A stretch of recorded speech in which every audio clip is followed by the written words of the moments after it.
राजयोगी बन के सीखो फूलों जैसा मुस्कुराना।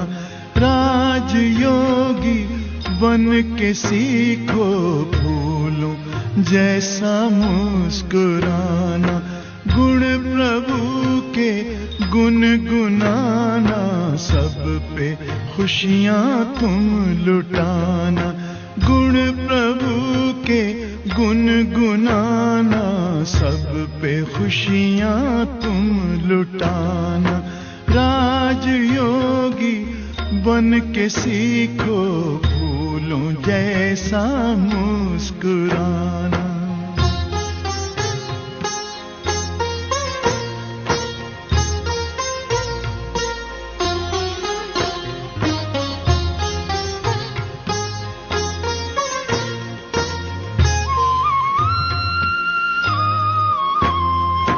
जय पराजय सुख दुख संसार सागर की लहर है। साथी है भगवान तेरा, तुझको फिर कैसी फिकर है।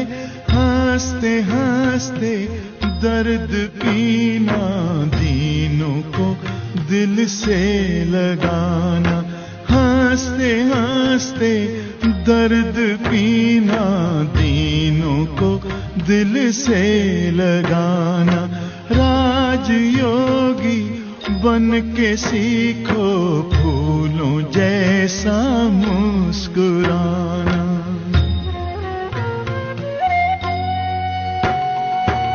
कालच्या लेसन मध्ये राजयोग सत्रामध्ये आपण माहिती ऐकली की राजयोगाचा आधार आणि विधी काय आहे। योगी जीवन आपल्याला जगायचं आहे, पण योगी जीवन जगण्यासाठी कोणते 4 पिलर महत्त्वाचे आहेत ते पक्के असायला हवे। तर काल आपण आधार आणि विधी याच्यामध्ये बघितलं की ज्याप्रमाणे आत्मा आहे त्याप्रमाणे आत्म्याचे पिता आहे। जशी आत्मा बिंदू रूप आहे तसे आपल्या आत्म्याचे पिता परमात्मा जे आहेत ते बिंदू रूप आहे। आणि आपल्याला स्वतःला आत्मा समजून त्या परमात्म्यांची आठवण करायची। आणि परमात्म्यांची जर आपण आठवण केली तर आपल्यामधले 5 विकार जे आहेत तर ते नष्ट होतात। 5 विकारांवर आपण विजय प्राप्त करू शकतो। आणि देहधारी व्यक्तीची आपल्याला आठवण करायची नाही, तर आपल्याला निराकार परमात्म्यांची आठवण करायची। त्याच्यावर काल आपण चर्चा केली। त्याचबरोबर आपण बघितले की राजयोगाचे आपले 4 स्तंभ, ब्रह्मचर्य, शुद्ध अन्न, दिव्य गुण आणि सत्संग हे 4 मुख्य स्तंभ राजयोगाचे आहेत। आणि ज्याला योगी जीवन जगायचे आहे तर त्यांचे 4 पिलर्स हे पक्के असावेत। काल आपण शुद्ध अन्न या विषयावर चर्चा करत असताना आपण ऐकलं की भोजन टीव्ही बघत बनवायचं नाही, किंवा भोजन करत असताना सुद्धा आपल्याला टीव्ही समोर बसून भोजन करायचं नाही। ईश्वरीय चिंतनामध्ये जेवण बनवायचं आणि ईश्वरीय चिंतनामध्ये सर्व परिवारासोबत ईश्वराच्या आठवणीमध्ये आपल्याला ते ग्रहण करायचंय। आपला शुद्ध सात्विक आहार कधी होईल त्याच्यावरही आपण चर्चा केली। त्याच्यामध्ये आपण बघितलं की आपण अशुद्ध आहार, मांसाहार आपला आहार नाहीये, तो तर वर्ज्य करायचाच आहे। पण त्याचबरोबर कांदा लसूण किंवा जादा मसालेदार पदार्थ या गोष्टी योग्यानं वर्ज्य कराव्यात किंवा त्याचं प्रमाण कमीत कमी असावं। हे गीतेमध्ये स्वतः परमात्म्यांनी सांगितलेलं आहे। आणि म्हणून त्या वचनाप्रमाणे किंवा गीतेमध्ये जे आपल्याला मार्गदर्शन दिलेलं आहे त्याप्रमाणे आपण जितकं आपल्याला शक्य आहे तितकं करण्याचा आपण प्रत्येकानं प्रयत्न करायला हवा। अशा प्रकारे काल आपण चर्चा केली होती। दिव्य गुण आपल्याला आपल्या जीवनामध्ये धारण करायचे आहेत। आपल्याला शरीर स्वच्छतेबरोबर मनाची स्वच्छता, मनाचं पावित्र्य सुद्धा ठेवायचं आहे। तेच खऱ्या अर्थानं ब्रह्मचर्य आहे। आणि चौथा जो पिलर आहे तो आहे सत्संग। जसा संग असेल तसाच रंग आपल्याला लागेल। म्हणून चांगले विचार, चांगला संग ईश्वरीय चांगले विचार आपल्याला जिथे ऐकायला मिळतात, असा सत्संग आपल्या जीवनामध्ये असायला हवा. अशा प्रकारे आपण काल 4 पिलर्स बघितले होते. आज आपल्याला चर्चा करायची आहे की आपल्याला राजयोग करायचा आहे, पण राजयोगानं आपल्याला प्राप्ती काय आहे? कारण कुठलीही गोष्ट आपण प्राप्तीशिवाय करत नाही. मग मला काय प्राप्ती आहे? का मला राजयोग करायचा आहे? आणि त्या राजयोग करण्याची विधी कोणती आहे? तर बघा, राजयोग आपल्याला का करायचं आहे? राजयोगानं आपलं जीवन सुख शांतिमय बनतं. राजयोगाचा जर आपण अभ्यास केला तर राजयोगाच्या अभ्यासामुळे आपलं जीवन तणावमुक्त, व्यसनमुक्त बनतं. आणि म्हणून आपल्याला राजयोगाचा अभ्यास करणं आवश्यक आहे. राजयोगाचा अभ्यास केल्याने आपल्या सर्वांना फायदा होतो, तो म्हणजे अष्टशक्ती आपल्याला मिळतात. आणि म्हणून आपल्याला राजयोग करायचं. आणि आपण भारतामध्ये आहोत. भारताचा प्राचीन राजयोग मशहूर आहे, प्रसिद्ध आहे. विदेशातून लोक खास भारतामध्ये राजयोग शिकण्यासाठी येतात. आणि आपण मात्र भारतामध्ये असून आपण त्या राजयोगापासून वंचित आहोत. खूप मोठी ही खंत करण्यासारखी गोष्ट आहे. म्हणून परमात्मा आपल्याला भारताचा प्राचीन राजयोग शिकवत आहे. मन बुद्धी ईश्वरांशी जोडण्याची विधी आपल्याला सांगत आहे. आणि त्या राजयोगानं आपल्याला प्राप्ती होते अष्टशक्तींची. बघा, आपण एखाद्या चांगल्या मार्गावर जर चालत असू तर प्रत्येक जण आपल्याला टोमणे रूपी दगड मारण्याचं काम करत असतात. आणि म्हणून आपल्याला ते सहन करायला थोडंसं कठीण जातं. कारण आत्मा आपली जी आहे ती एकदम कमजोर बनलेली आहे. तिच्यामध्ये सहन करण्याची शक्ती, पात्रता राहिलेली नाहीये. बघा, समोरच्या चित्रामध्ये दाखवलंय, एक मुलगा आंब्याच्या झाडाला दगड मारत आहे. आणि त्या झाडाला दगड मारल्यानंतर ते झाड त्याला रिटर्न मध्ये फळ देत आहे. दगड मारला तरी सुद्धा ते त्याला रिटर्न मध्ये फळ देत आहे. म्हणजे काय की ते त्याच्या बदल्यात त्याला फळच देत आहे. ती मधुरता, गोडवा त्याच्यामध्ये आहे, सहन करून सुद्धा. म्हणजे त्याने दगडाचा मार सहन केला आणि तरी सुद्धा त्या मुलाला ओरिजिनल टेस्टच फळ त्याने दिलं. त्या झाडानं रिटर्न मध्ये त्या मुलाला दगड मारला नाही किंवा कटू विषारी फळ दिलं नाही, तर गोड ओरिजिनल टेस्टच फळ त्याला दिलं. म्हणजे सांगण्याचा भावार्थ की त्या झाडामध्ये किती सहन करण्याची शक्ती आहे की ते दगडाचा मार खाऊन सुद्धा ते त्या मुलाला फळच देतं. त्याचप्रमाणे आपलं जीवन आहे. आपल्या जीवनामध्ये ज्यावेळेस आपण एखाद्या चांगल्या मार्गावर चालतो त्यावेळेस आपल्याला अनेक टोमणे रूपी दगड सहन करावे लागतात. बरेच जण तुम्हाला म्हणत असतील की आता तुम्ही 7 दिवसाचा कोर्स करत आहात. त्यांना कळलं की तुम्ही ओम शांती सेंटरच्या 7 दिवसाच्या राजयोगाचा कोर्स तुम्ही करत आहात, तर ते तुम्हाला म्हणतील आता बाकीचं सगळं झालं, आता तेवढंच राहिलं होतं का? बघूयात किती दिवस याच्यामध्ये तुम्ही कड लावता, त्यांच्याच्याने काय हे सर्व होणार आहे का? असे अनेक टोमणे रूपी दगड खावे लागतील, सहन करावे लागतील. श्रेष्ठ ग्रंथ ज्ञानेश्वरी ग्रंथ त्यांनी लिहिला, पण त्यांना सुद्धा खूप सहन करावं लागतं. कारण सहन केल्याशिवाय आपण महान बनत नाही. आणि म्हणून ज्ञानेश्वर माऊलींनी सहन केलं आणि आज ते इतके महान बनले. पण ते सहन कशाच्या आधारावर करू शकले? तर ईश्वरीय चिंतनाच्या आधारे. शिवाची, महादेवाची ते आठवण करत होते आणि म्हणून त्यांना सहज झालं. त्याचप्रमाणे आपण सुद्धा जर परमात्म्यांची आठवण केली तर आपल्यामध्ये सुद्धा ही सहन करण्याची शक्ती, दुसरी शक्ती दाखवलेली आहे, सामावण्याची शक्ती. ज्याप्रमाणे सागर सर्व नद्यांना आपल्यामध्ये सामावून घेतो. सागर असं कधी म्हणत नाही की ही खाऱ्या पाण्याची नदी आहे, ही गढूळ पाण्याची नदी आहे, ही खराब पाण्याची नदी आहे. नाही, सागर सर्व नद्यांना आपल्यामध्ये सामावून घेतो आणि लहरींनी किनाऱ्याला कचरा लावतो आणि आतमध्ये मात्र स्वच्छ पाणी असतं. त्याचप्रमाणे आपलं जीवन सुद्धा हा आपला जीवन प्रवासच आहे. या दुनियेमध्ये आपण राहतो आणि या दुनियेमध्ये आपल्या संपर्कामध्ये वेगवेगळ्या स्वभावाचे, संस्काराचे लोक असतात. मग ते परिवारामधील असतील किंवा समाजातील असतील किंवा नातेसंबंध असतील.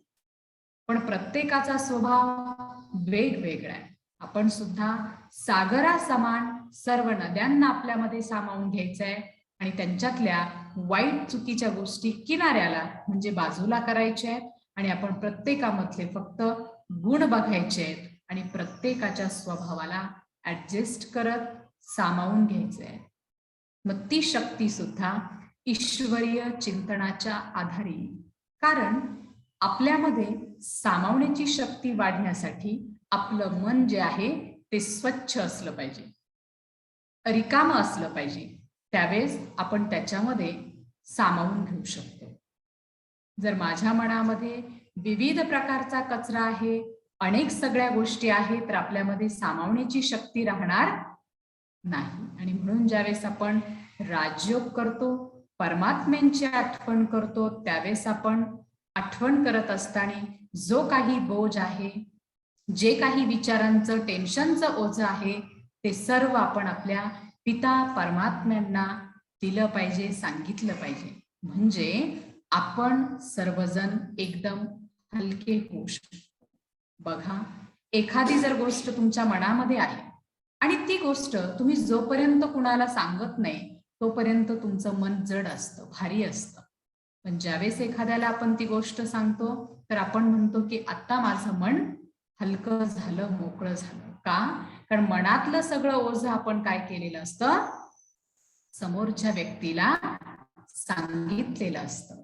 मग परमात्मा तर आपला असा दोस्त आहे, असा मित्र आहे की मनातल्या सर्व गोष्टी तुम्ही त्यांना सांगू शकता आणि तुमची कोणतीही कितीही जरी पर्सनल गोष्ट असेल तरी सुद्धा ती लिकेज होणार नाही. म्हणून परमात्म्यांना म्हटलं जातं खुदा दोस्त, कारण आपण मनातली गोष्ट आपल्या जवळच्या मित्राला किंवा मैत्रिणींना सांगत असतो. मग परमात्मा आपला असा दोस्त आहे की तो आपली कुठलीही गोष्ट कधीही लिकेज करणार नाही. आणि म्हणून मेडिटेशनमध्ये, राजयोगामध्ये मनातल्या सर्व गोष्टी शिव परमात्म्यांना आपण सांगितल्या पाहिजे. म्हणजे दुसऱ्या दिवशी जेव्हा आपल्याला काही ऐकायचे येते आपल्या मनामध्ये जागा तयार होते.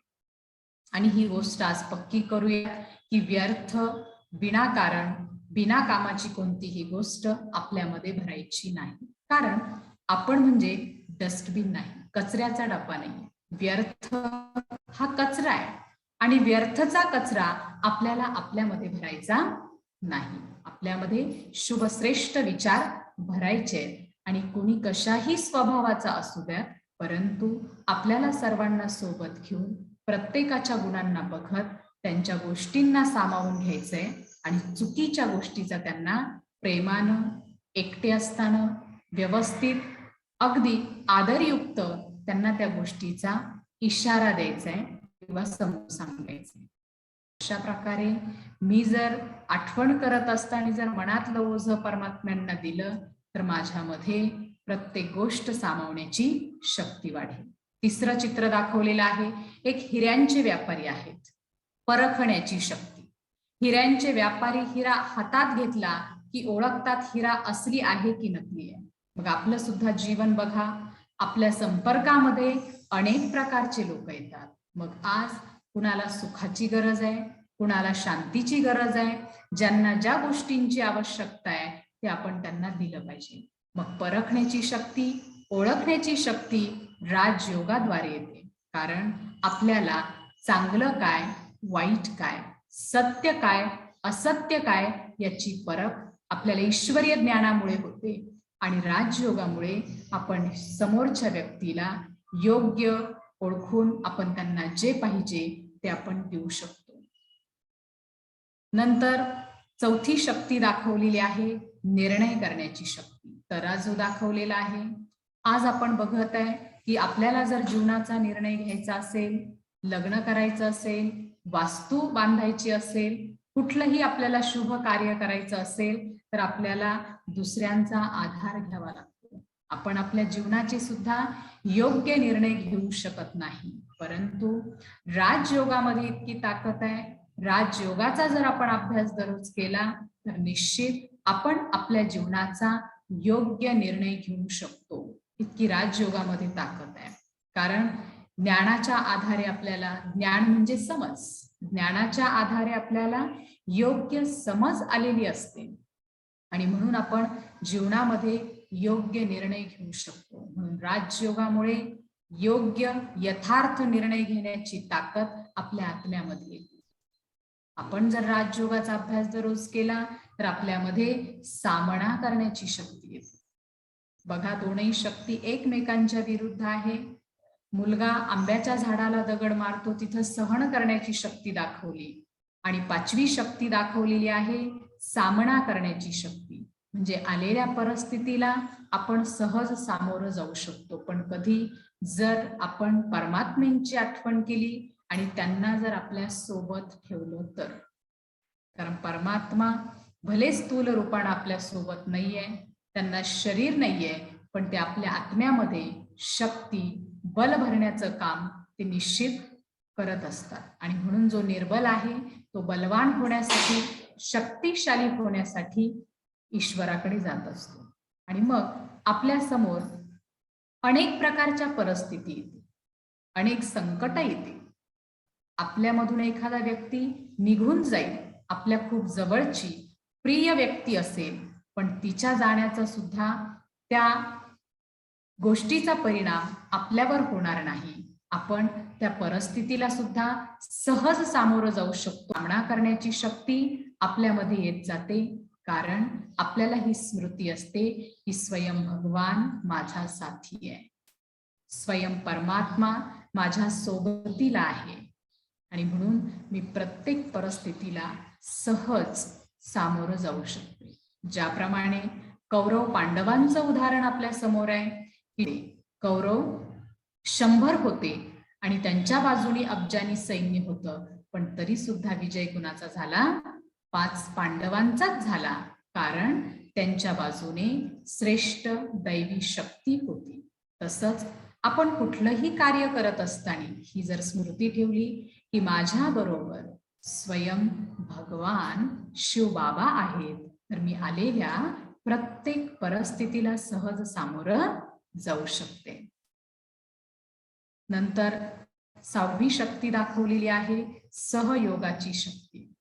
म्हणतात सर्व के सहयोग से होगा सुखमय संसार, की सर्वांच्या सहयोगानं आपण या सृष्टीवर सुखमय संसार निश्चित आणू शकतो.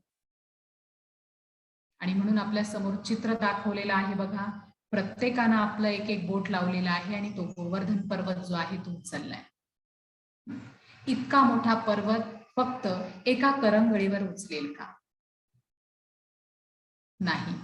प्रत्येकानं आपलं एक एक सहयोगाचं बोट लावलेलं आहे आणि त्यावेळेस तो पर्वत उचलला गेलेला आहे. त्याचप्रमाणे आपण सुद्धा या दुनियेमध्ये दुःख, अशांती, पापाचार, भ्रष्टाचाराचा डोंगरच आहे आणि तो डोंगर एक दोघांच्याने उचलला जाणार नाही. तर आपल्याला सर्वांच्या सहयोगाने तो डोंगर उचलायचा आहे आणि या सृष्टीवर पुन्हा सुखमय संसार आणायचा आहे.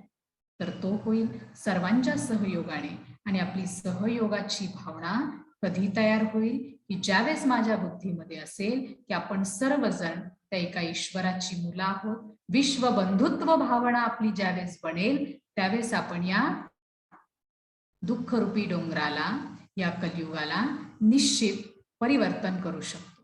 मग आता ते जे बोट लावायचं आहे, ती जी करंगळी लावायची आहे, मग ती कोणती? तर ती आहे स्वपरिवर्तनाची. प्रत्येकानं ठरवायचं परिवर्तन मला करायचंय, कारण विश्व परिवर्तनाचा केंद्रबिंदूच आहे स्वपरिवर्तन. आणि आपण मात्र विश्व परिवर्तनाचं कार्य करत आहे, विश्वाला परिवर्तन करायला निघालो, परंतु स्वपरिवर्तन मात्र कुणीही करायला तयार नाहीये. प्रत्येकाला वाटतं समोरच्यानं बदललं पाहिजे, प्रत्येकाला वाटतं मीच का बदलावं, आणि त्यामुळे विश्व परिवर्तन सुद्धा होत नाही. विश्व परिवर्तन व्हायला जास्त वेळ लागणार नाही, कारण प्रत्येकानं जर ठरवलं मला बदलायचंय तर विश्व बदलायला जास्त वेळ लागणार नाही.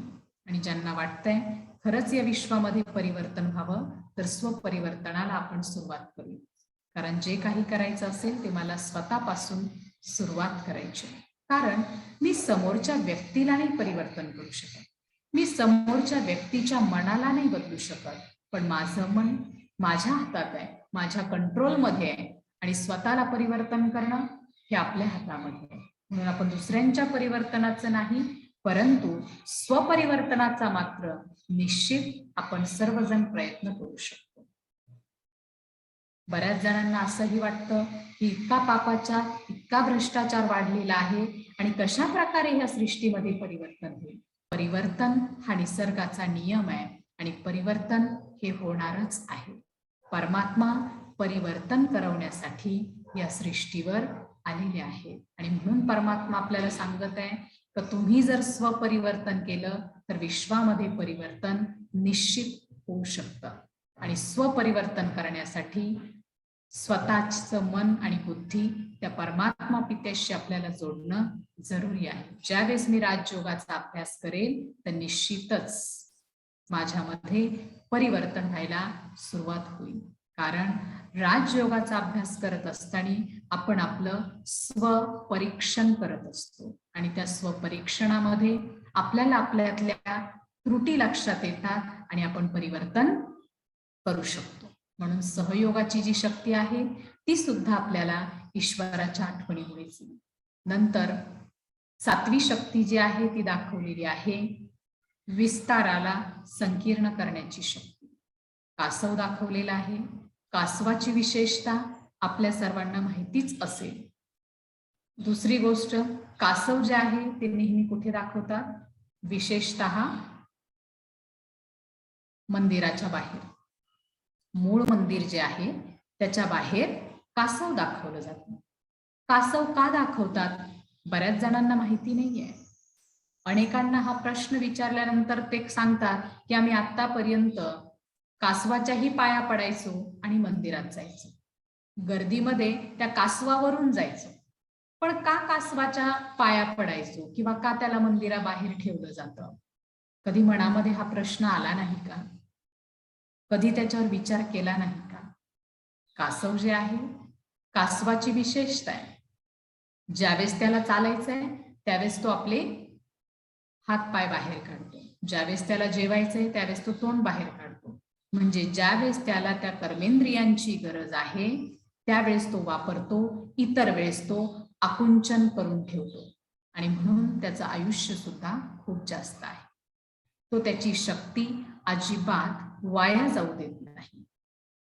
आणि म्हणून मंदिराबाहेर कासव दाखवलं जातं की कासवा समान तुम्ही तुमच्या मनबुद्धीला एकाग्र करा, आकुंचन करा, संकीर्ण करा आणि मग मंदिरामध्ये जा, म्हणजे तुमची मन आणि बुद्धी ईश्वराशी जुडली जाईल.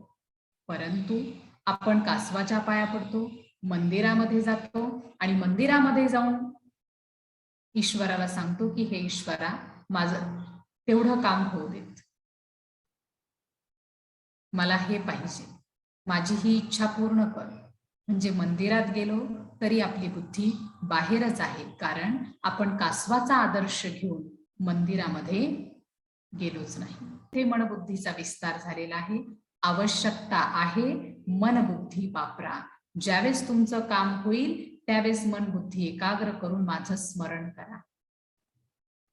आणि जितकं परमात्म्याच्या स्मरणाची, परमात्म्याच्या आठवणीची तुम्हाला स्मृती राहील तितका तुमचा विस्तार झालेला तुम्ही संकीर्ण करू शकता. आणि 8वी जी शक्ती आहे समेटण्याची शक्ती. ही बॅगेज बुद्धिरूपी पेटीमध्ये मला पॅक करून घेऊन जायचंय. मग कधी लागायचं तयारीला? 4 दिवस गावाला जायचं असेल तरी आपली तयारी चालते आणि आपल्याला तर आपल्या घरी जायचंय, परमधामला जायचंय आणि तेही 5000 वर्षानंतर. इतक्या दिवसानंतर मी माझ्या घरी जाणार आहे, तर किती मला आनंद असायला हवा. किती माझी जाण्याची तयारी जोरदार हवी. मग तयारी मला करायची, पण तयारी कोणती आहे? ड्रेस भरण्याची आवश्यकता नाहीये, कारण ड्रेस शरीरासाठी पाहिजे असतात आणि माझं शरीर तर मला इथेच सोडून जायचंय. शरीर माझ्या सोबत येणार नाही, त्याच्यामुळे मला शरीराच्या ड्रेसची बॅग भरण्याची आवश्यकता नाही. तर मला बॅग भरायची आहे, समेटायचं आहे, आवरावर करायचंय. जे काही माझा कर्माचा हिशोब असेल तो मला नीट करायचा आहे आणि पुण्य कर्म श्रेष्ठ कर्माची शिदोरी मला जमा करायची आहे. पुण्य कर्माची शिदोरी जमा करायची आहे. बुद्धिरूपी पेटीमध्ये पुण्य मला जमा करायचं आहे. मग कधीपासून जमा करायचं? आतापासूनच या नवरात्र उत्सवामध्ये करूया. आजचा दिवस शुभ दिवस आहे. आजचा दिवस सतगुरुवार आहे. सतगुरुवारच्या दिवशी सद्गुरु परमात्म्यांनी आपल्याला ही विशेष परमात्म चिंतनाची, राजयोगाची ही सुंदर गिफ्ट आपल्याला दिलेली आहे. आणि म्हणून आजपासून आपण पुण्य जमा करायला सुरुवात करूयात. कारण आतापासून जर तुम्ही सुरुवात केली तर निश्चितच गाठोडं चांगल्यापैकी साठेल, जमा होईल. कारण आपण पाप पुण्य दोन्हींचं जर आपलं चेकिंग केलं तर आपलं पारडं सध्याला पापाचं, दुःखाचं, वाईट कर्मांचं जड आहे. सुखाचं, पुण्य कर्माचं जे पारड आहे ते आपलं खूप कमी आहे. कारण आपण इतक्या छोट्या छोट्या छोट्या चुकीच्या गोष्टी करत असतो, पापकर्म करत असतो की आपल्या लक्षातच येत नाही. बघा बरं, मोबाईल आल्यापासून आपण दिवसभरामध्ये किती वेळेस खोटं बोलतो? कळत नकळत इतक्या वेळेस खोटं बोलतो की आपल्या लक्षात सुद्धा येत नाही. आणि ते आपल्या पापाच्या खात्यामध्ये जमा होतं, चुकीच्या कर्माच्या खात्यामध्ये ते जमा होत आहे. आणि थेंबे थेंबे तळे साचे. कधी ते मोठं गाठोडं बनलं, कधी मोठं तळ साचलं पाप कर्मांचं, कळलंच नाही. आणि आता जेव्हा आपल्या समोर सगळा हिशोब येतोय तर आपल्याला वाटतं मी तर एवढं कधी केलंच नाही, मी तर फार चांगला स्वभाव आहे, मी कधी कुणाला दुखवलं नाही, मी तर खूप पुण्य केलं. पण विचारा स्वतःच्या मनाला, करा आत्मपरीक्षण, म्हणजे समजेल की किती मोठं पापाचं गाठोडं 63 जन्मांमध्ये द्वापर युगापासून जमा झालं, ते लक्षातच आलं नाही. आणि आता परमात्म्यांनी सांगितलं, आता हे गाठोडं आपल्याला हळूहळू काय करायचंय? उतरवायचंय, कमी करायचंय. जितकं आपण पुण्य कर्म करत जाऊ, श्रेष्ठ कर्म करत जाऊ, ईश्वरीय चिंतन करत जाऊ, तितकं तितकं आपलं पापाचं गाठोडं कमी कमी होत जाईल. म्हणून राजयोगाच्या आधारे आपल्याला पापाचं खातं, पापाचं गाठोडं कमी करायचंय आणि पुण्य कर्म, श्रेष्ठ कर्म आपल्याला जमा करायचंय. म्हणून आवराआवर करायला सुरुवात आत्तापासूनच करा. कारण एवढा सर्व आपल्याला मन बुद्धी जिथे जिथे गुंतलेली आहे त्या सर्व मधून आपल्याला मनबुद्धी काढावी लागेल आणि एक ईश्वराशी आपल्याला मनबुद्धी जोडावी लागेल. अशा प्रकारे आपण राजयोगाचा अभ्यास केला तर या अष्टशक्तींची प्राप्ती आपल्याला राजयोगाद्वारे होते. त्याचबरोबर आपलं जीवन तणावमुक्त बनतं, त्याचबरोबर आपलं जीवन व्यसनमुक्त बनतं. जीवनामध्ये सुख आणि शांती निश्चित येते. महत्वाची गोष्ट म्हणजे स्वपरिवर्तनाला सुरुवात होते. यथार्थ निर्णय आपण घेऊ शकतो. आलेल्या प्रत्येक परिस्थितीला आपण सहज सामोरं जाऊ शकतो. सामावण्याची ही शक्ती आपल्यामध्ये येत जाते आणि कशीही परिस्थिती असेल तरी आपण सहन करू शकतो. ही ताकद फक्त राजयोगामध्ये आहे, परमात्म्यांच्या आठवणीमध्ये आहे. आणि म्हणून मला राजयोग करायचंय. राजयोगानं मला अष्टशक्तींची प्राप्ती. मग मला राजयोग करायचा आहे तर राजयोगाच्या प्रथमतः आपण 4 विधी बघूयात. पहिली जी विधी आहे राजयोगाची, की ज्यावेळेस आपण ईश्वरीय चिंतन करायला बसतो तर ईश्वरीय चिंतन करायला बसल्यानंतर आपण मनातल्या सगळ्या गोष्टी त्या परमात्म्यांना सांगितल्या पाहिजे. मनातल्या मनात ईश्वरासोबत बोललं पाहिजे, कारण ते माझ्या आत्म्याचे पिता आहेत. आणि म्हणून माझ्या पिता परमात्म्यांना, शिवबाबांना मी मनातल्या सर्व गोष्टी सांगितल्या पाहिजे. ही राजयोगाची पहिली विधी. राजयोगाची दुसरी विधी, ज्याप्रमाणे सूर्य आहे आणि सूर्याचे किरण धरतीवर आले आणि आपण जर भिंग पकडलं आणि भिंगाखाली जर कागद पकडला तर तो कागद पेट घेतो. आपण जर डायरेक्ट कागद पकडला तर तो पेट घेत नाही, परंतु आपण जर भिंग पकडलं तर खालचा कागद पेट घेतो. म्हणजे काय की त्या सूर्यकिरणांना पूर्णपणे ते भिंग काय करतं, एकत्रित करतं. ती सगळी पावर, ती ऊर्जा एकवटते आणि उष्णता तयार होते आणि खालचा कागद पेटतो. त्याचप्रमाणे परमात्मा हा शक्तींचा सूर्य आहे आणि परमात्मा शक्तींचा सूर्य आहे आणि माझ्या दोन भुवयांच्या मध्ये, मी आत्मा जी आहे, मी दोन भुवयांच्या मध्ये आहे आणि माझी आत्मा म्हणजे भिंग आहे. परमात्मा शक्तींचा सूर्य आहे, मी आत्मा म्हणजे भिंग आहे आणि माझ्या आत्म्यामध्ये परमात्म्याच्या शक्तीचे किरण पडतात आणि कागद म्हणजे मी केलेले पापकर्म आहेत. जसजशी परमात्म्यांची शक्तीचे किरण आपल्या आत्म्यावर पडतील तसतसे आपले सर्व पापकर्म जळून नष्ट होतात, भस्म होतात. ही राजयोगाची दुसरी विधी. राजयोगाची तिसरी विधी आहे शॉवर, धबधबा. की ज्याप्रमाणे आपण शॉवर चालू केल्यानंतर त्या खाली उभं जर राहिलो तर आपण पूर्णपणे ओलेचिंब होतो. आपण जर धबधब्याखाली उभं राहिलं तर आपण अगदी डोक्यापासून तर पायापर्यंत पूर्णपणे भिजून जातो. त्याचप्रमाणे परमात्मा सुद्धा शक्तींचा शॉवर आहे, शक्तींचा धबधबा आहे आणि तुम्हाला ज्यावेळेस ज्या शक्तीची आवश्यकता आहे तो शॉवर तुम्ही चालू करून द्या आणि त्या शक्तीचा, त्या गुणांचा तुम्ही अनुभव करा. बघा तुम्हाला किती सुंदर वाटेल. ज्यावेळेस खूप मन अशांत होतं त्यावेळेस फक्त अनुभव करा की माझ्या डोक्याच्या वरती 1.5 फुटाच्या अंतरावर परमात्मा आहे, बिंदू स्वरूपामध्ये. आणि परमात्मा बिंदू मधून, परमात्मा शॉवर मधून माझ्यावर शांतीची शक्ती पडत आहे आणि पूर्णपणे मी शांतीनं भरपूर बनत.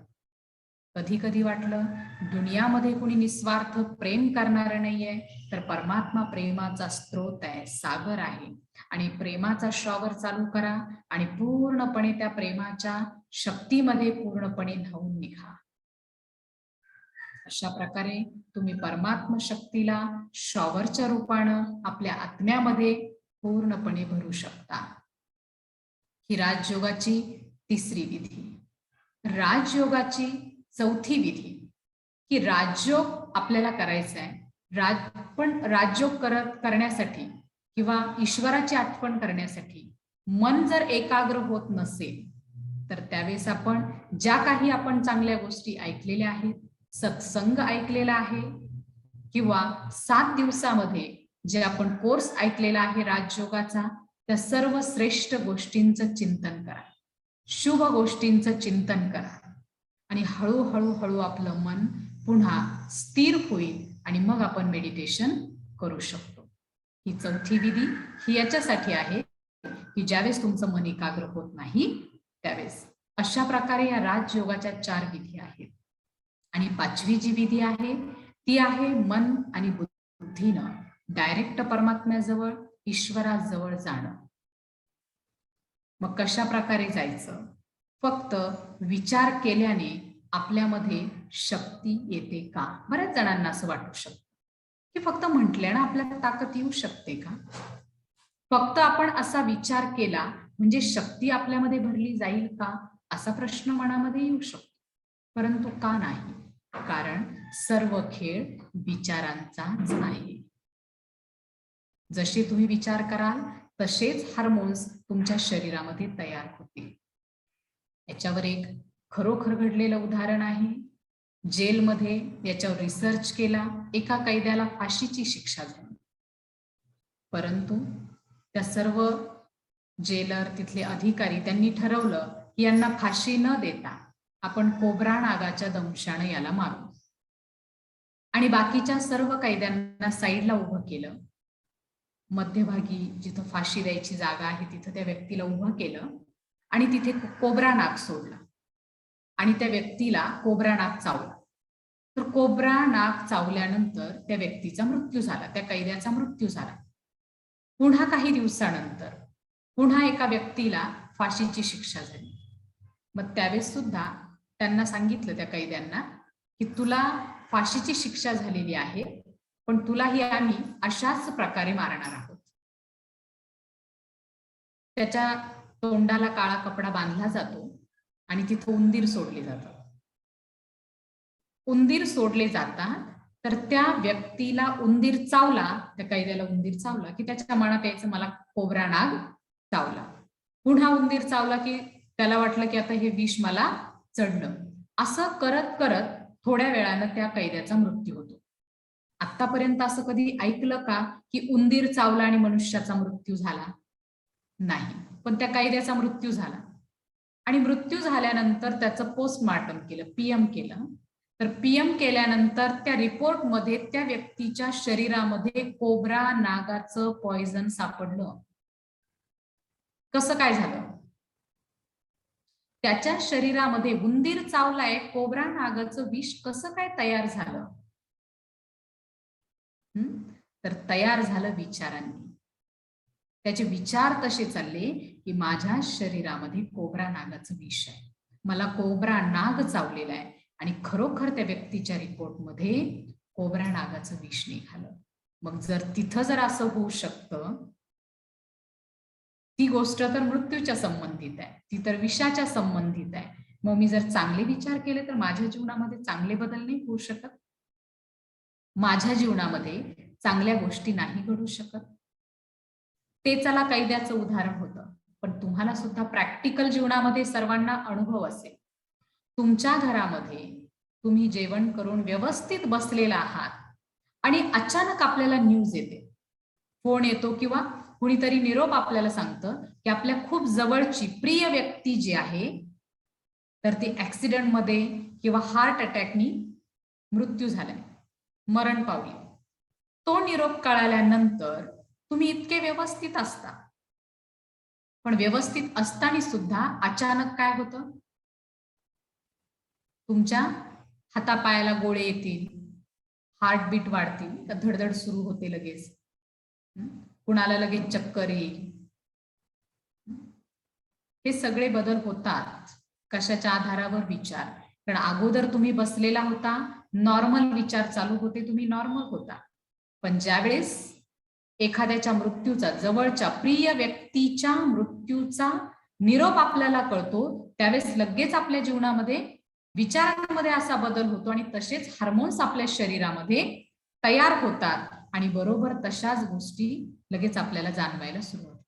इतकं शक्तिशाली बसलेलं असून सुद्धा आपण त्यावेळेस एकदम स्वतःला कमजोर समजतो. लगेच बीपी वाढतो, हार्टबीट वाढतात, पायाला गोळे येतात, शक्ती नसल्यासारखं होतं, आपल्याला पटकन उठता येत नाही, काय बोलावं तेही समजत नाही. हा फक्त बदल झाला, तुम्हाला एक विचार मिळाला दुःखाचा, तर लगेच तुमच्यामध्ये हा बदल झाला.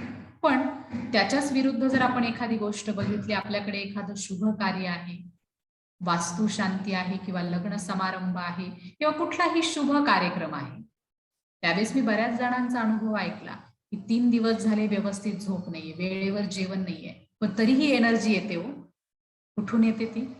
तुमचे विचार. सकारात्मक विचारांमध्ये ताकद आहे आणि नकारात्मक विचार आपल्या शक्तीला कमी करतात, नष्ट करतात. आणि म्हणून आपण शुभ श्रेष्ठ विचार करायला हवे, सकारात्मक विचार आपले असायला हवे. आणि राजयोग म्हणजेच सकारात्मक विचार. राजयोग म्हणजे विचारांची दिशा परिवर्तन करणं. राजयोग म्हणजे आत्म्याचा संबंध परमात्म्याशी जोडणं. राजयोग म्हणजे शुभ श्रेष्ठ सकारात्मक विचार. आणि त्या सकारात्मक विचारांच्या आधारे आपण स्वतःलाही शक्तिशाली बनवू शकतो, आपल्या शरीरातील चांगले श्रेष्ठ बदल आपण करू शकतो. बघा, कोरोना काळामध्ये सुद्धा खूप जणांचा मृत्यू झाला, परंतु त्याच्यामध्ये अर्ध्यापेक्षा जास्त लोक असे गेले की जे मृत्यूच्या भीतीनं, म्हणा कोरोना झालाय आणि आता आपण जगणार नाही, कोरोना झाला, आपला रिपोर्ट पॉझिटिव्ह आला, एवढं कळालं तरी 50% व्यक्ती व्हायबल होऊन जात होता, कमजोर होऊन जात होता. त्याच्या आसपासचे सदस्य सुद्धा तसेच कमजोर होत होते. म्हणजे अर्ध्यापेक्षा जास्त लोक फक्त भीतीनं गेले. कोरोना फार जरी कुणाचा स्कोर नसला तरी ते विचारांमुळे जास्त डिस्टर्ब झाले.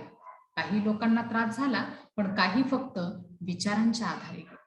म्हणून आपण शुभ, श्रेष्ठ, सकारात्मक विचार केले पाहिजे आणि ती सकारात्मक विचारांची दिशा आपल्याला राजयोगामुळे मिळते. म्हणून आपल्याला राजयोग करायचा. राजयोगाचा आपल्याला खूप फायदा आहे. म्हणून जसे तुम्ही विचार कराल तसं तुमचं जीवन बनत जातं. आणि तुम्ही जर खरंच राजयोग जर व्यवस्थित केला तर बघा तुमच्या जीवनामध्ये किती परिवर्तन होत जाईल. म्हणून राजयोग आपल्याला सर्वांना करायचा आहे. जसे तुम्ही विचार कराल तशी एनर्जी, तशी शक्ती तुम्हाला मिळत जाईल. आपल्याला प्रॅक्टिकल मेडिटेशन करायचंय. मन, बुद्धी ईश्वराकडे एकाग्र करायचंय. कारण आपल्याला आठवण करणं सोपं तेव्हा जातं की ज्यावेळेस आपल्याला त्या व्यक्तीचं नाव माहिती आहे, रूप माहिती आहे, म्हणा त्या व्यक्तीचं चित्र आपल्या समोर आहे, बघितलेलं आहे, त्यावेळेस आपल्याला आठवण करणं सोपं जातं. इतके दिवस परमात्म्यांचा यथार्थ परिचयच आपल्याला नव्हता की परमात्मा नेमकं मानायचं कुणाला. परंतु सर्वोच्च शक्ती जी आहे ती फक्त एक प्रकाश आहे, एक लाईट आहे, एक ज्योत आहे. आणि म्हणून आता आपल्याला त्यांचं नाव, रूप, देश ह्या सर्व गोष्टी माहीत असल्यामुळे आपण सहज आपल्या पिता परमात्म्यांची आठवण करू शकतो. सर्वांनी जे परमधामचं चित्र तुम्हाला पहिल्या दिवशी दाखवलं होतं ते चित्र आपण पुन्हा एकदा बघूयात. त्या परमधाम मध्ये मन आणि बुद्धीनं आपल्याला जाऊन यायचंय. तुम्ही म्हणाल कसं आपण तिथपर्यंत जाऊ शकतो? आपण सर्वजण आपापल्या ठिकाणी बसलेला आहात. तुम्ही एखादं प्रसिद्ध क्षेत्र जर बघितलेलं असेल, पंढरपूर असेल, देवगड असेल किंवा संत ज्ञानेश्वर माऊलींचं मंदिर असेल, जे तुम्ही बघितलेलं असेल, ज्या मंदिराचं मी नाव घेतलं ते चित्र, ते मंदिर लगेच तुमच्या समोर येतं. मी जर म्हटलं आंब्याचं झाड तर लगेच तुमच्या समोर आंब्याचं झाड येतं. मी तर तुम्हाला आंब्याचं झाड दाखवलंच नाही, पण तुमच्या बुद्धिरूपी कॅमेऱ्यानं ते चित्र टिपलेलं आहे आणि तुम्ही मनाच्या तिसऱ्या नेत्रानं ते बघता. म्हणजे मनानं तुम्ही तिथे जाता, ते चित्र बघता. त्याचप्रमाणे आपण या साकार मनुष्य सृष्टीवर राहतो आणि मला जायचंय त्या परमधामामध्ये, ज्याला ब्रह्मलोक, परमधाम, शांतीधाम किंवा मुक्तीधाम म्हटलं जातं. तिथे मला जायचंय. तर सर्वजण आपण तयार आहात? 5 ते 7 मिनिट आपण प्रॅक्टिकल ईश्वरीय चिंतन, परमात्म चिंतन, मेडिटेशन करूया. सर्वांनी ध्यान मुद्रेमध्ये बसायचंय. पाहू आपल्या घरातील सदस्य 8 दिवस जर गावाला गेले आणि 8 दिवसानंतर जर आपल्याला भेटणार असेल तर आपल्याला किती आनंद असतो. आणि माझे पिता परमात्मा शिवबाबांना मी आज 5000 वर्षानंतर भेटणार आहे. 5000 वर्षानंतर मी माझ्या घरी परमधामला मन आणि बुद्धीनं जाणार आहे. तर चला चलूयात आपण आपल्या परमधामला, आपल्या घरी मन आणि बुद्धीनं. जसजसे विचार दिले जातील तसा तसा फक्त प्रत्येकानं अनुभव करायचा आहे. तर चला परमधामला निघायचंय. प्रत्येकाने अनुभव करा. आपण या 5 तत्वांनी बनलेल्या शरीरामध्ये मी एक चैतन्य शक्ती आत्मा, 2 भुवयांच्यामध्ये मी आत्मा,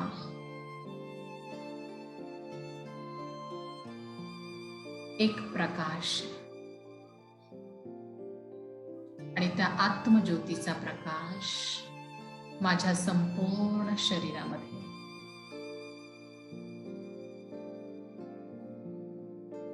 मी आत्मा शक्ती स्वरूप आहे, पवित्र स्वरूप आहे. या स्थूल शरीरामधून मी आत्मा मन आणि बुद्धीनं आकाशाच्या दिशेनं निघाली. प्रत्येकानं मन बुद्धीनं अनुभव करा, मी आत्मा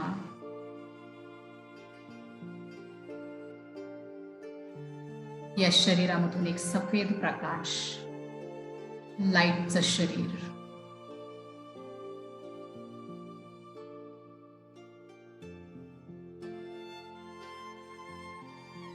एका फरिश्त्याप्रमाणे आकाशाच्या दिशेनं जाते.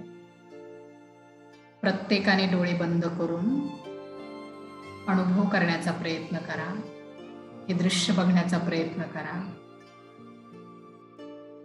हळूहळू आपण प्रकाशाचा फरिश्ता, सफेद रंगाचा फरिश्ता आकाशाच्या दिशेनं जात आहे. सूर्य, चंद्र, तारांगण,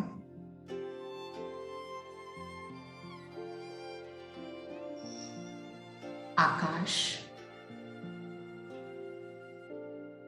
ढगांच्या पलीकडे, आकाशाच्या पलीकडे मी मन आणि बुद्धीनं जाते.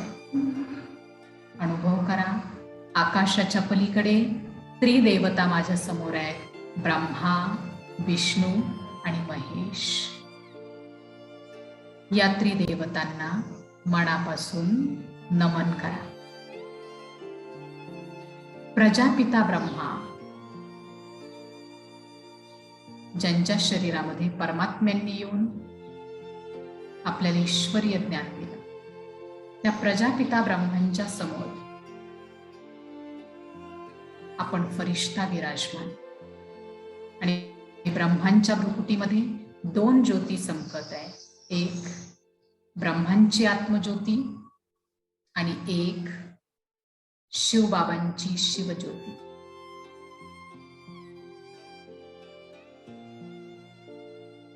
आणि आपण फरिश्ता त्यांच्या समोर आहे.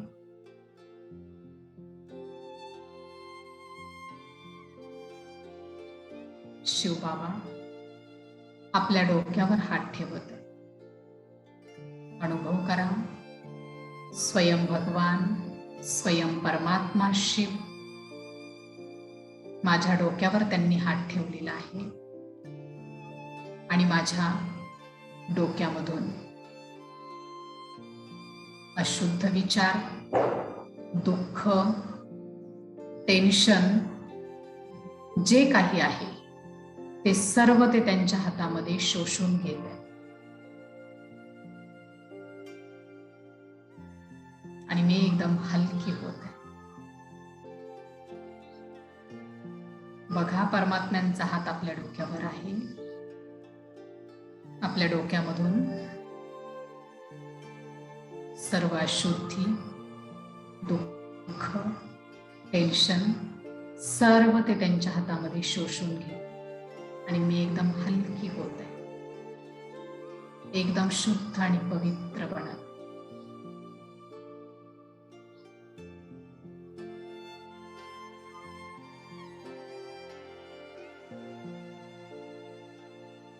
परमात्म दृष्टी, परमात्म शक्ती मला त्यांच्या 2 भुवयांच्या मधून आणि दृष्टींमधून माझ्या आत्म्यावर पडत आहे.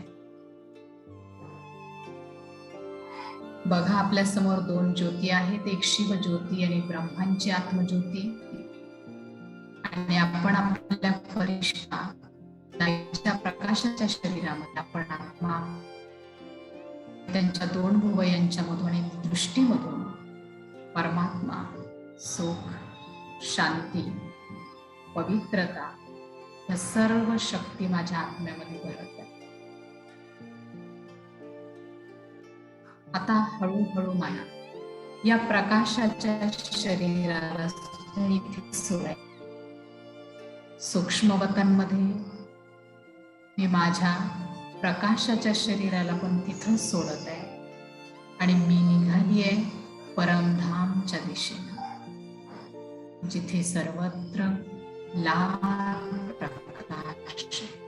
फक्त 2 ज्योती एका पाठोपाठ चालल्या, एक परमात्म ज्योती आणि एक माझी आत्मज्योती. हळूहळू हळू प्रत्येकाने अनुभव करा की 2 ज्योती हळूहळू वरती चाललेल्या आहेत.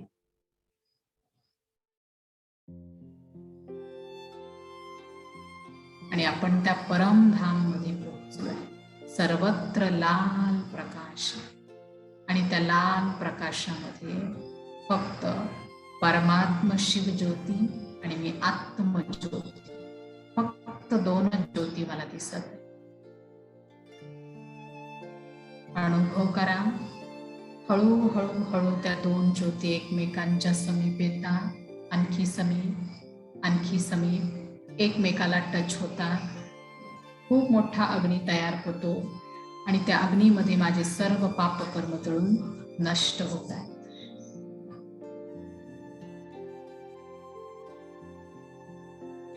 सर्वांनी बघा, चित्रामध्ये दाखवल्याप्रमाणे संपूर्ण लाल प्रकाश आहे. त्या परमधाम मध्ये दोन ज्योती आहे. वरची जी ज्योती आहे ती परमात्मा ज्योती आहे आणि खालची मी आत्मज्योत आहे. दोनही ज्योती एकमेकांच्या जवळ येतात, आणखी जवळ, आणखी जवळ, एकमेकाला टच होतात. खूप मोठं स्पार्किंग होतं आणि त्या अग्नीमध्ये माझे सर्व पाप कर्म जळून नष्ट होतात आणि मी आत्मा एकदम शुद्ध आणि पवित्र बनत आहे. सर्व त्रुटी, सर्व अशुद्धी जळून नष्ट होत आहे. किती सुंदर हा दिव्य आणि अलौकिक अनुभव.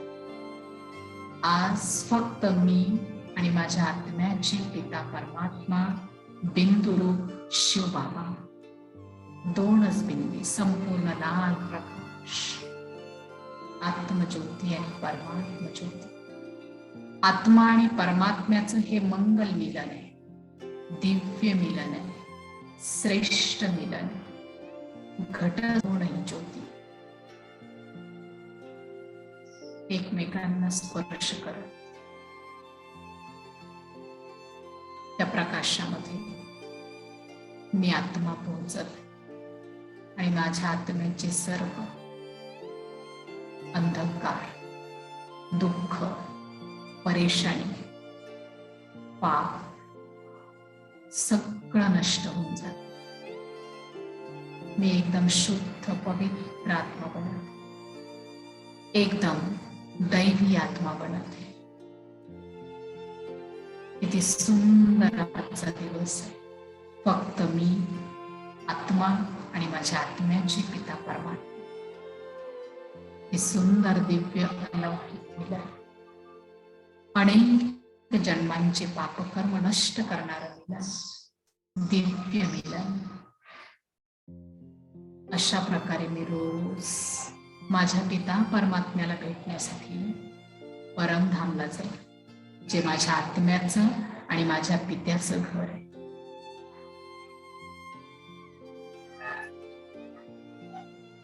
हळूहळू मन आणि बुद्धीनं आपण आत्मा आणि शिव परमात्मा पुन्हा सूक्ष्म लोकमध्ये प्रजापिता ब्रह्मांच्या प्रकाशाच्या शरीरामध्ये शिव ज्योती पुन्हा विराजमान आहे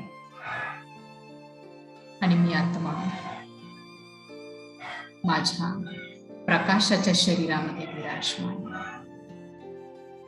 आणि परमात्मा पिता शिवबाबांना मी सांगत आहे, शिवबाबा, रोज अशाच प्रकारे मी तुमच्याशी हे मंगल मिलन मनवायला येईल, तुम्हाला भेटण्यासाठी आणि माझे पापकर्म नष्ट करण्यासाठी.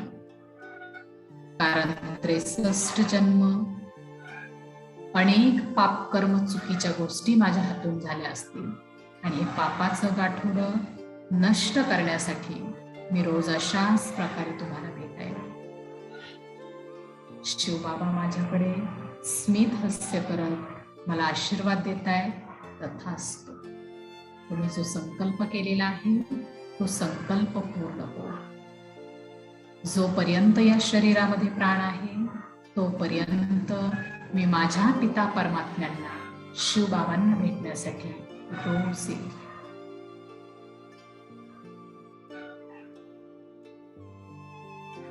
हळूहळू आपण आकाश, सूर्य, चंद्र, तारांगण त्याच्याही खाली आपण फरिश्ता हळूहळू आपण आपल्या या स्थूल शरीरामध्ये प्रवेश होतो. अनुभव करा आपल्या या स्थूल शरीरामध्ये परिष्ठा स्वरूप, प्रकाश स्वरूप शरीरासहित आपण आत्मा विराजमान आहे. आणि आपल्या संपूर्ण शरीरामध्ये पवित्रतेचा प्रकाश, शक्तींचा प्रकाश आणखी तेजस्वी झाला. बघा, प्रत्येकाने आपल्या 2 हृदयांच्या मध्ये जी आत्मज्योत आहे त्या आत्मज्योतीचा प्रकाश आणखी तेजस्वी झालाय आणि आपलं संपूर्ण शरीर प्रकाश झालेलं आहे. मी आत्मा पवित्र स्वरूप आहे. मी आत्मा शक्ती स्वरूप.